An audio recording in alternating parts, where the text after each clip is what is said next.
Meus amigos, vamos acompanhar aí tudo que está acontecendo, uma reviravolta aí que está acontecendo. Foi aprovado aí agora, hoje, foi aprovado aí a urgência da PEC da anistia. Foi um voto recorde aí.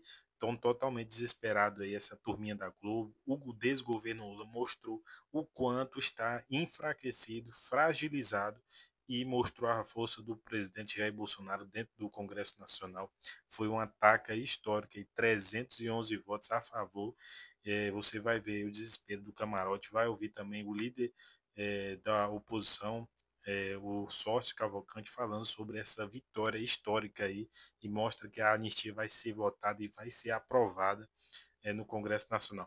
Eu quero fazer um pedido para você que está assistindo esse vídeo. Deixa aqui já o seu like, deixa o like, se inscreva no canal se você não for inscrito, que é muito importante você fortalecer esse canal direito. Vamos acompanhar.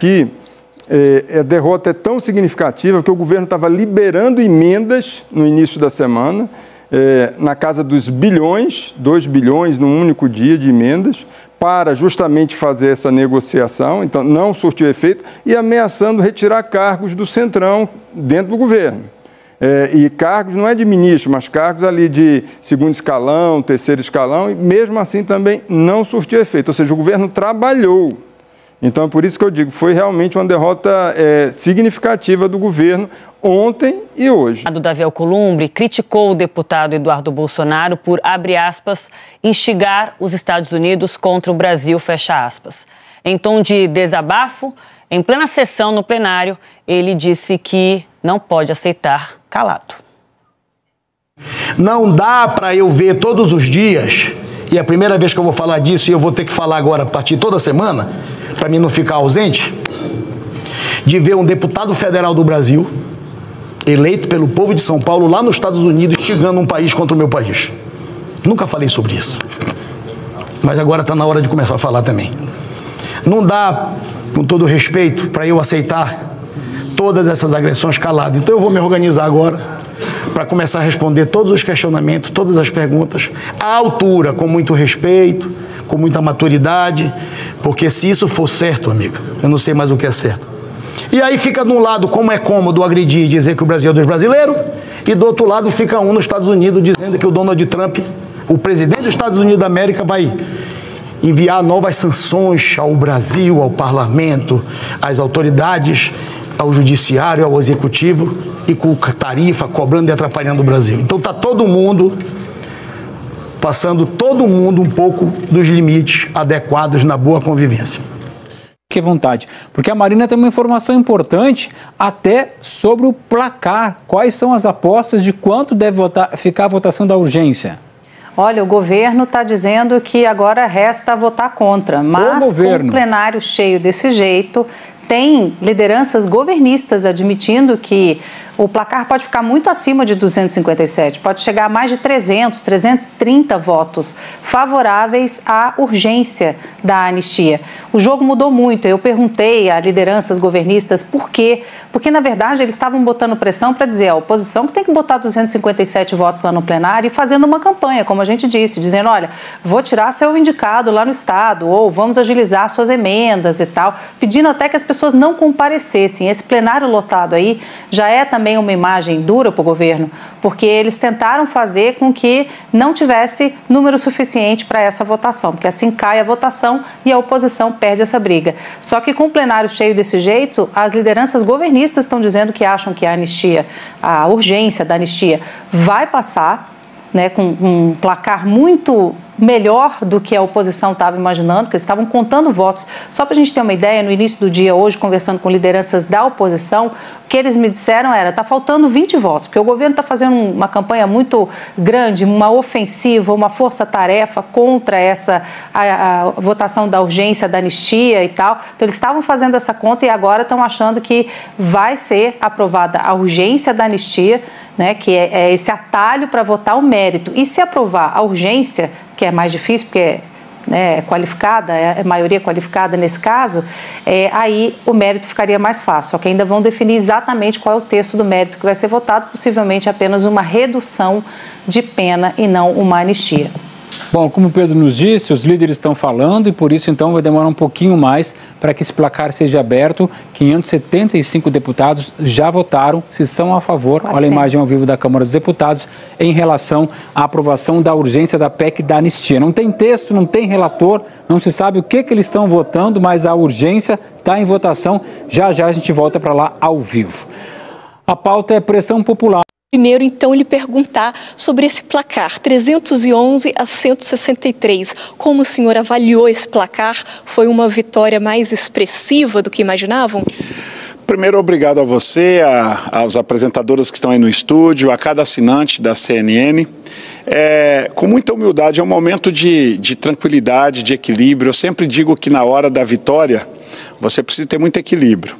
Eu, há 4 meses atrás, mandei para grande parte da imprensa uma tabelinha com o resultado que eu achava quando eu colhi as assinaturas para urgência, que eu cheguei até 264 e tive que parar lá atrás, que nós teríamos 309 votos, que a gente iria ultrapassar o quórum de PEC, que são 308.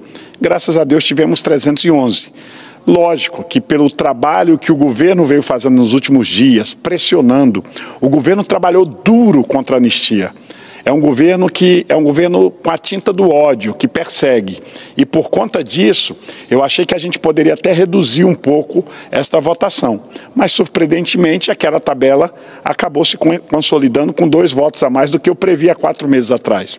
Então, estava dentro do previsto, apesar da tentativa do governo em tentar diminuir a votação. Eu acho que essa votação expressiva demonstra a força desta pauta, que é uma pauta que tomou as ruas do Brasil, que é a anistia, e agora a gente, com muita responsabilidade e equilíbrio, vamos partir, aguardar o presidente Hugo Mota, conforme ele falou, ele vai nomear o relator, e depois que ele nomear o relator, nós teremos aí agora a construção deste texto, muito equilibrado, com todas as lideranças, para a gente finalmente fazer a justiça que, lamentavelmente, não foi feita, e sim vingança neste julgamento precipitado, equivocado, de muita injustiça com todos aqueles envolvidos no 8 de janeiro.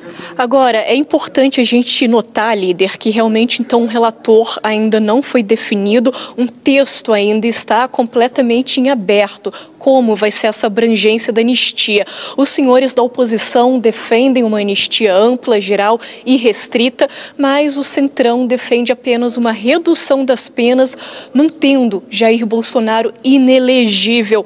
Como articular, então, um texto? Como chegar, eventualmente, a um meio termo? Qual a perspectiva daqui para frente? A política é feita do diálogo, do respeito mútuo, e hoje nós demos uma demonstração do equilíbrio. Aqueles que nos chamam de extrema direita, hoje viram um PL equilibrado, dialogando com todos os interessados, e sou muito grato a todos os líderes, presidentes de partidos do centro, que deu essa sustentação majoritária a esta votação.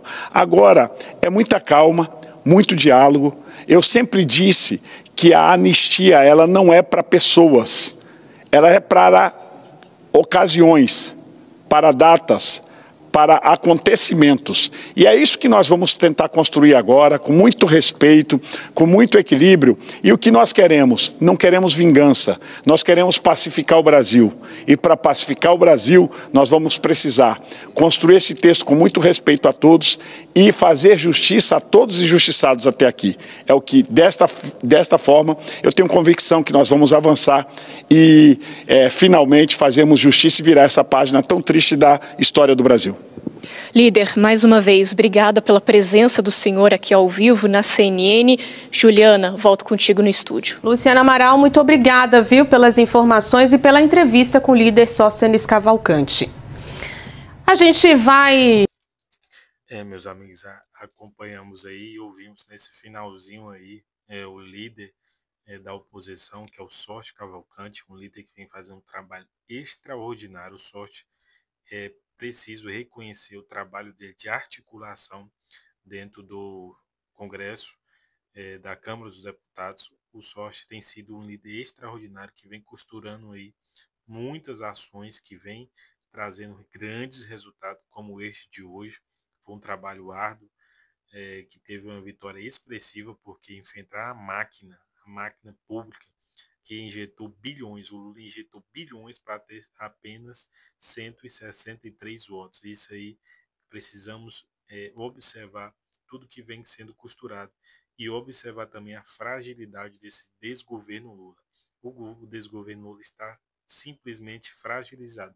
E vocês podem ver aí como o governo Lula está fragilizado. A Globo News está totalmente desesperada, 24 horas tentando aí descredibilizar, enfraquecer, criar narrativas aí para tentar minimizar esse fracasso que vem sendo o governo Lula. Eles estão de todas as formas aí tentando segurar o governo Lula em pé através aí da potência que eles são aí midiática, dono de praticamente quase todas as plataformas digitais aqui. Quando eu falo de televisão, a Globo, é preciso também observar quais são as posições que eles estão tomando. Eles estão aí diariamente se reunindo com o secretário, o ministro das Comunicações, o Sidônio. É preciso observar esses posicionamentos, esses organizações que eles estão fazendo para tentar atacar a direita.